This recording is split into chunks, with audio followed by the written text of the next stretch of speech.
गुणानेतानतीत्य त्रिन्देहि देहसमुद्भवान् जन्म मृत्युजरा दुःखैर्विमुक्तो मृतमश्नुते।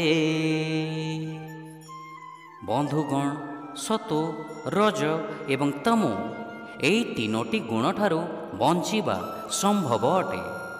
आमे एई तीनोटी गुण मध्यरु जेउ गोटिए गुण द्वारा बांधी होई रहिथिले मध्य आमकु प्रकृतिर केतोटी अवस्था को अतिक्रम करिबाकु पड़िथाए, यथा बारंबार जन्म नेबा, व्याधि, वार्धक्य एवं मृत्यु को प्राप्त हेबा।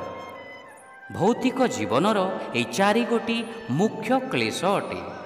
किंतु जेतेबेले आमे एई तीनोटी गुण ठारू अलगा होई जाइथाउ एवं गुण रहित बा निर्गुण होई जाइथाउ एवं एई तीनी गुणर बंधनरु मुक्त होई जाइथाउ, सेतेबेले आमे परम आनंद अर्थात स्वयं भगवानंकु प्राप्त होई जाइथाउ।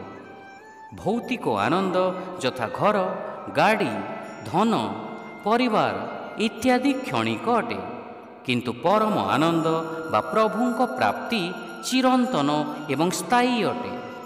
दुखर कथा एहा जे आमे समस्ते क्षणिक आनंद पछरे जीवन को नष्ट करिदेउ, परम आनंद पछरे नुहे।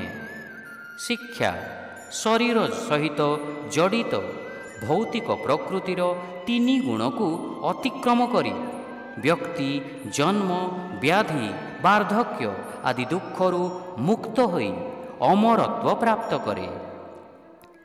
By transcending the three modes of material nature associated with the body, one becomes free from birth, death, old age and misery and attains immortality.